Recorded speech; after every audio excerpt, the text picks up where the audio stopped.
going to do another philosopher, John dewy, जिसको हमने CTET में भी किया हुआ है प्रगतिशील शिक्षा में।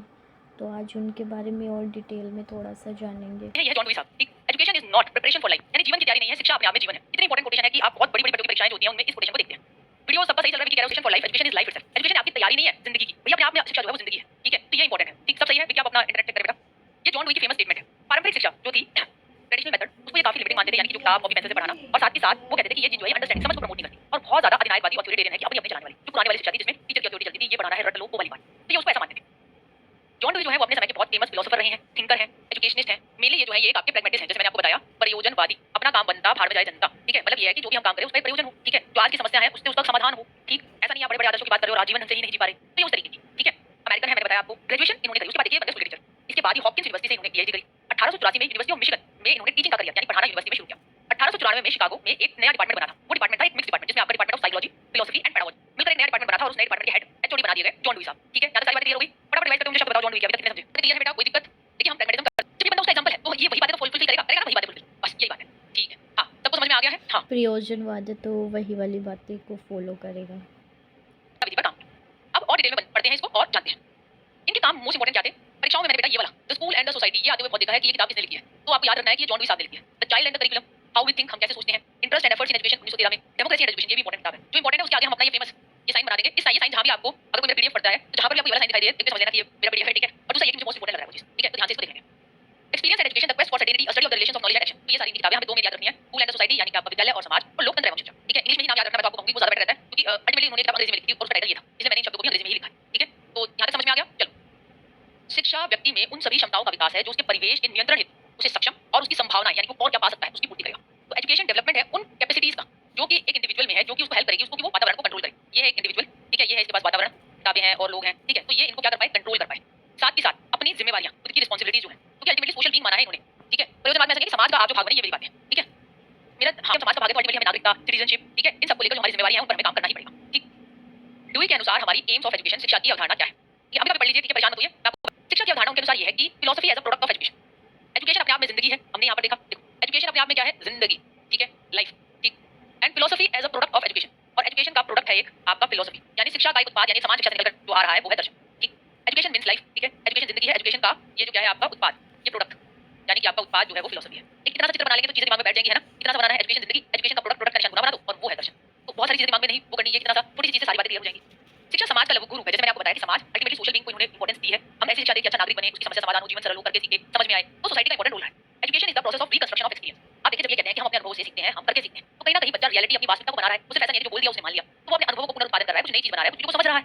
ठीक है, तो हमने क्या बात की, एजुकेशन जिंदगी है, एजुकेशन का प्रोडक्ट दर्शन है, एजुकेशन जो है वो हमारा समाज का मिनिएचर है, यानी छोटा लघु रूप है।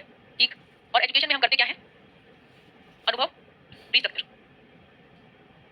ठीक है, इतने से सारी बातें हो गई। ठीक, चलिए, progressive and child centred education पे उनका बहुत सारा काम है। जॉन ड्यूई अमेरिकन फिलोसोफर, प्रयोजनवादी। ठीक है, इन्होंने स्कूल खोले, लैबोरेटरी स्कूल्स, एक्सपीरियंशियल लर्निंग, अनुभव से जो हम सीखते हैं उस चीज पर इनका काफी बल रहा। लर्निंग बाय डूइंग, यानी करके सीखना, उस पर इन्होंने बड़ी बात की। उन्होंने कहा कोई एक सिंगल विधि है वो अपने आप में बेस्ट नहीं है, तुम कहो कि ये अच्छा है वो अच्छा है। इन्होंने किताबी रटन प्रणाली पर ये काफी सख्त थे, वो कहते बकवास है भाई ये। ठीक है, उसको इतना ज्यादा जरूरी भी नहीं समझते थे।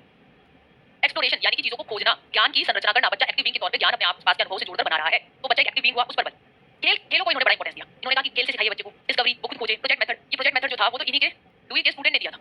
किसने दिया था बेटा, क्या नाम था उसका, जिसने परियोजना विधि दी थी, जल्दी से बताइए। परियोजना विधि देने वाले थे आपके किला पिट्रिक। ठीक है, हैंड्स ऑन एक्टिविटी, बच्चा खुद करके देखेगा, वेरी गुड ममता। डायरेक्ट एक्सपीरियंस, प्रत्यक्ष अनुभव, सामने देखा, उसे समझा, जब किया। ठीक है, समस्या का समाधान कर रहा है, सामाजिक अंतर्क्रिया। हमने कहा था ना सोसाइटी समाज का नेचर है शिक्षा, तो उस नेचर में समाज में अंतर्क्रिया करेगा अपने बड़ों के साथ, अपने साथी के साथ, अपने टीचर के साथ, वो सीखेगा। ठीक है, हां, तो फ्लेक्सिबल स्कूल की अगर हम बात करें, अच्छा ठीक है, ये मैं आशीष सर से कहती हूँ कि वो इसको करा देंगे। ठीक है, तो उन्होंने एक लचीली विद्या की बात की, कि मतलब लचीली विद्यालय जिसमें आपका नीड्स के अनुसार, समाज के नीड्स के अनुसार जो है आपका करिकुलम, समय सारणी और आपकी बैठने की व्यवस्था उस अकॉर्डिंग हो। ठीक, active participation in class, student जो है वो सिर्फ सुनेगा नहीं, क्लास में सक्रिय तौर पर भाग लेगा। School is life. ठीक है, एजुकेशन इज लाइफ। व्यक्तिगत भिन्नताओं का ध्यान देना बहुत जरूरी है। इंटरडिसिप्लिनरी टीचिंग, अगर मैं ये मैथ्स पढ़ा रही हूं, अगर ये हिस्ट्री से जुड़ रहा है, कहीं ये हिंदी से जुड़ रहा है, तो जिन जिन विषयों से वो चीजें जुड़ रही हैं तो उन जुड़ाव को दिखाना, उन पर बल देना, उसको बच्चे को समझ में आए, उस पर काम करना। ठीक है, आगे इसमें तो भाई हमारा क्या है, उन्होंने कहा कि बच्चा जो है वो टेबुलर ऐसा खाली स्लेट नहीं है। ठीक है,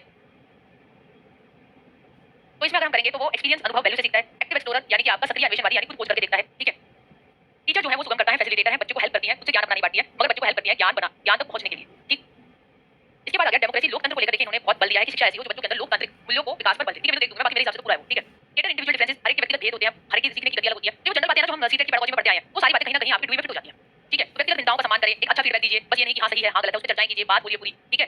जो टीचर है वो रिप्रेजेंटेटिव है समाज का, तो उसके ऊपर रिस्पांसिबिलिटी है कि बच्चे के अंदर लोकतांत्रिक मूल्य, समस्या समाधान, इन चीजों पर जो है वो बल दें, ठीक है? आप बंधुता, इक्वालिटी, समानता, सभी को समान व्यवहार और समान ट्रीटमेंट देने की बात की है, कोई भेदभाव नहीं करना, बच्चों की नीड्स और इंटरेस्ट को ध्यान में रखते हुए पढ़ाना है, ठीक है? बच्चों के अंदर थिंकिंग और डेवलपमेंट हमें जो है उसका विकास करना है, और साथ ही साथ बच्चों के अंदर क्या विकसित हो, ऑटोनॉमी, स्वायत्तता, यानी कि खुद काम करने की उनके अंदर मनोबल की हाँ हम कर सकते हैं, और साथ ही साथ जिम्मेदारी, ठीक है? किसी काम को करने की जो जिम्मेदारी होती है, तो ये दोनों चीजें भी बच्चे के अंदर विकसित हो, इस चीज पर भी उनका काम है। एजुकेशन एट डिफरेंट स्टेजेस, विभिन्न स्तरों पर शिक्षा को लेकर इन्होंने क्या कहा है? शानु बंदिता, ये क्या लिखा है आपने? स्टार्टिंग में जो है 4 से 8 वर्ष बच्चों को खेलने दीजिए, वो कहलाता है प्ले पीरियड, जो कि आपका एक्टिविटी ओरिएंटेड होता है, यानी कि आपका गतिविधि आधारित होता है, ठीक? बच्चा करके एक्टिविटीज के थ्रू जो है वो सीखता है। दूसरा होता है पीरियड ऑफ स्पॉन्टेनियस अटेंशन, यानी कि ध्यान दो और अटेंशन दे, ठीक है? तो 8 से 12 वर्ष ये होता है, इसमें बच्चा इंडिपेंडेंट समस्या समाधान कर पाए, उस चीज पर बल होता है। तो स्वतंत्र समस्या समाधान जिंदगी में। इसके बाद आ गया आपका period of reflective action. Reflective action का मतलब क्या है? चिंतन क्रिया काल, यानी कि एंड मतलब इसमें 12 से 18 वर्ष का बच्चा सोचने लायक हो जाए, बस किसी ने कह दिया और मान लिया, वो वाली बात नहीं, ठीक है? तो यहाँ पर आ गया आपका पीरियड ऑफ रिफ्लेक्टिव एक्शन, चिंतन क्रिया काल, रिस्पांसिबल सिटीजन बने, यानी कि आपका जो एक अच्छा उत्तरदायी जिम्मेदारी वाला नागरिक जो है वो बच्चा विकसित हो, ठीक? तो कौन से पीरियड आ गया? प्ले पीरियड पी, ठीक है? स्पॉन्टेनियस एक्टिविटी पीएस, पीएसए, ठीक है? रिफ्लेक्टिव एक्शन आरए, तो पीएसए आरए, ठीक है? पीएसए और आरए, पी सा रा, ठीक है? सा रा, पी सा रा, है ना? पी सा रा ऐसे हम लिख सकते हैं, पी से प्लेस, ऐसे स्पॉन्टेनियस एक्टिविटी, आर से रिफ्लेक्टिव एक्शन, तो उस पर काम करें, ठीक है? देखिए सबने स्टेजेस अलग-अलग बताई हैं, थोड़ी-थोड़ी आपको याद होनी चाहिए, ठीक है? बहुत ज्यादा डिटेल में डिटेल में यहाँ से प्रश्न मुश्किल आना, बुक्स कोटेशंस जो बड़े-बड़े थिंकर्स की हैं उनकी सोच के आधारित एप्लीकेशन बेस्ड क्वेश्चन बहुत ज्यादा देखने को मिलते हैं, ठीक है? अब जैसे एजुकेशन इस शासित आदर्शवादी कहते हैं कि कठोर अनुशासन, टीचर को देखो, उससे इंप्रेशन होकर जो है तुम्हारे अंदर आदर्श मूल्यों का विकास होगा, ऐसे अनुशासन की बात, ठीक है? प्रगतिवादी कहते हैं कि आपका असीमित अनलिमिटेड फ्रीडम देखो, गिरेगा पड़ेगा, कहने से अपने आप सीख जाएगा। ये कहते हैं दोनों ही बहुत ही एक्सट्रीम चीजें हैं, हमें मध्य मिडवे की बात करनी चाहिए। तो ये बात करते हैं सामाजिक अनुशासन की। बालक की प्रगति कार्यों तथा सामाजिक उत्तरदायित्व पर ये आधारित होता है, और सेल्फ डिसिप्लिन ज्यादा जरूरी है आपके इनके हिसाब से कि हमारा जो स्व से आए, ना कि ऊपर से थोपा जाए, क्योंकि स्व से आएगा तो हम जिम्मेदारियों को समझेंगे और चीजों को बेहतर तरीके से देखेंगे, ठीक है? अब ये सोशल डिसिप्लिन की बात करते हैं, इनके अकॉर्डिंग सोशल है, क्योंकि प्रैग्मेटिज्म बीच में है, इनके अकॉर्डिंग सोशल सामाजिक जो है अनुशासन की ये बात करते हैं। अब इनसे जुड़े हुए कुछ इंपॉर्टेंट पॉइंट्स हैं। पहला, लर्निंग बाय डूइंग। चित्र में देखिए, ये बच्चा यहाँ पे ये बना रहा है, ठीक है? यहाँ पौधों पे कुछ कर रहा है, यहाँ पे एक्सपेरिमेंट किया, टैग बम पे फुटाया, करके तो देखा उसने कुछ एक्सपेरिमेंट किया। तो एक्सपीरियंशियल लर्निंग, अनुभवजन्य अधिगम पर इन्होंने काफी बल दिया। Activity engage in present and not some distant future, जो आज की बात है उसमें आप गतिविधि कर रहे हो, भविष्य में क्या होगा या अतीत में जो हो चुका उसको लेकर आप इतना मैटर नहीं करते। दूसरा, डिस्कशन। डिस्कशन चर्चाएं इनके लिए बहुत ही महत्वपूर्ण है, बच्चों के साथ चर्चा डिस्कशन इंपॉर्टेंट है। जैसे आप यहाँ देख सकते हैं कि बच्चे को चुप करने वाली संस्कृति वो बिल्कुल बेकार है, ठीक है? यहाँ पे बच्चे जो है आपस में टीचर जो है कोई टॉपिक दे रहा है जिसमें बच्चे आपस में चर्चा कर रहे हैं और शेयरिंग हो रही है, सामाजिक अंतरक्रिया हो रही है, तो वो बहुत जरूरी है, ठीक? इंटरेक्टिव अंतरक्रिया, अंतरक्रिया का मतलब है एजुकेशन इस विषय जो कि कांस्टेंट चेंज हो रहा है, ठीक है? ऐसा नहीं है कि जो आज से 10 साल पहले वाली शिक्षा थी वही आज है, समाज की जरूरतों के हिसाब से शिक्षा में परिवर्तन आ रहा है। जैसे कि आप देख सकते हैं कि आज के डेट में आप सब ऑनलाइन पढ़ रहे हैं, ठीक है? अब ऑनलाइन जो पढ़ रहे हैं तो पहले 10 साल पहले तो नहीं पढ़ रहे थे, तो एजुकेशन जो है वो जिंदगी है, और जिंदगी में हमारे इन भौतिक उपकरणों के कारण अगर कोई चेंज आता है तो एजुकेशन को भी उसके अकॉर्डिंग अडॉप्ट करना चाहिए। तो एजुकेशन विषय है जो कांस्टेंट चेंज है, पैसिव निष्क्रिय है, रेसिपिएंट, बस सुनकर हम करे जाए, वैसे सीखना नहीं होता। सिर्फ मैं आऊं और आके आपको सारा डूई पढ़ा के चली जाऊं, ठीक है? और बोलूं हो गया, वो सही तरीका नहीं है, क्योंकि एंड में हम क्या करते हैं? अंतरक्रिया करते हैं। मैं एक माइंड मैप बनाती हूं, टॉपिक लिखती हूं, बीच में तुम बताते हो, तुम साथ के साथ अपने जो पॉइंट्स होते हैं उनको भी क्लियर करते हो। तो यही आज की प्रगतिशील शिक्षा है। बेशक ऑफलाइन तरीके में तो सामने टीचर होता है, पढ़ाकर अपने बच्चों के डाउट होते हैं वहां हो जाते हैं, या ऑनलाइन में भी माध्यम ऐसा करना चाहिए कि बच्चे को जो हमारा टू वे कम्युनिकेशन हो, उसके भी डाउट्स आप ले पाए, उसकी जो वो सोच रहा है कहीं अटका हुआ है तो उसको भी आप क्लियर करें। ये नहीं कि आप लेक्चर में खड़ा है और सुना के चले गए। ये सारी चीजें तो विकिपीडिया पे भी पढ़ सकते हैं, वो है उसके पास, आपको समझाना है, ठीक है? तो ये इंटरेक्टिव होना बहुत जरूरी है, अंतरक्रिया। एजुकेशन इंटरडिसिप्लिनरी, जैसे मैंने आपको पहले भी बताया था कि आपका अंतः विषयक उपागम की बात जो है वो अधिगम की उन्होंने करी, ठीक है?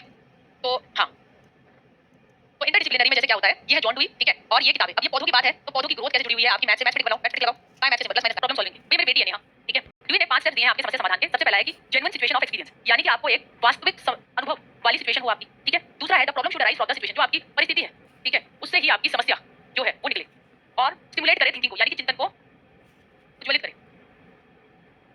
इसके बाद हम देखें ऑब्टेनिंग इन्फॉर्मेशन और make observation needed to deal with the problem. तो आप क्या करेंगे? जानकारी इकट्ठा करना प्लस अवलोकन, ताकि समस्या समझ सके।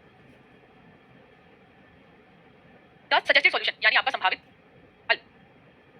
Opportunity to test the idea by application, जो आपका विचार है उसको टेस्ट करना प्रयोग द्वारा। अरे ये सब तुम्हें रटने बिल्कुल भी नहीं है, प्रयोग द्वारा। मैं आपको बता दूं क्या करना है। देखो सबसे पहले कोई भी समस्या आती है, ठीक है? ये तो फर्स्ट में आ जाएगी बेटा।